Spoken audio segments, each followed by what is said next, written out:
my people, and I will be their God.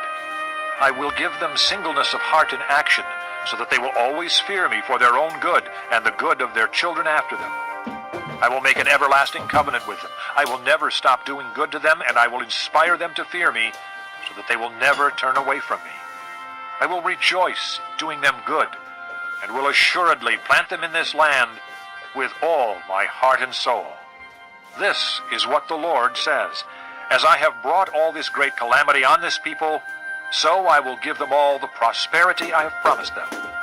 Once more fields will be bought in this land, of which you say, it is a desolate waste, without men or animals, for it has been handed over to the Babylonians. Fields will be bought for silver, and deeds will be signed, sealed and witnessed in the territory of Benjamin, in the villages around Jerusalem, in the towns of Judah, and in the towns of the hill country, of the western foothills, and of the Negev, because I will restore their fortunes, declares the Lord. Chapter 32. This is the word that came to Jeremiah from the Lord in the 10th year of Zedekiah king of Judah, which was the 18th year of Nebuchadnezzar. The army of the king of Babylon was then besieging Jerusalem, and Jeremiah the prophet was confined in the courtyard of the guard in the royal palace of Judah.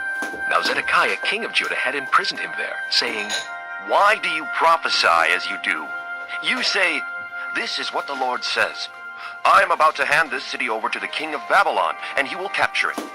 Zedekiah, king of Judah, will not escape out of the hands of the Babylonians, but will certainly be handed over to the king of Babylon, and will speak with him face to face, and see him with his own eyes.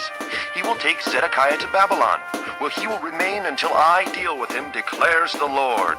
If you fight against the Babylonians, you will not succeed. Jeremiah said, The word of the Lord came to me.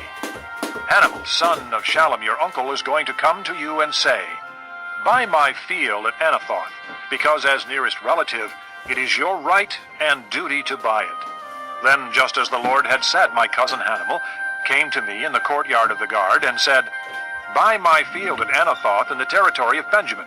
Since it is your right to redeem it and possess it, buy it for yourself. I knew that this was the word of the Lord. So I bought the field at Anathoth from my cousin Hanamel, and weighed out for him 17 shekels of silver. I signed and sealed the deed, had it witnessed, and weighed out the silver on the scales. I took the deed of purchase, the sealed copy containing the terms and conditions, as well as the unsealed copy, and I gave this deed to Barak, son of Neriah, the son of Maaseiah, in the presence of my cousin Hanamel, and of the witnesses who had signed the deed, and of all the Jews sitting in the courtyard of the guard. In their presence I gave Barak these instructions. This is what the Lord Almighty, the God of Israel, says. Take these documents, both the sealed and unsealed copies of the deed of purchase, and put them in a clay jar so they will last a long time.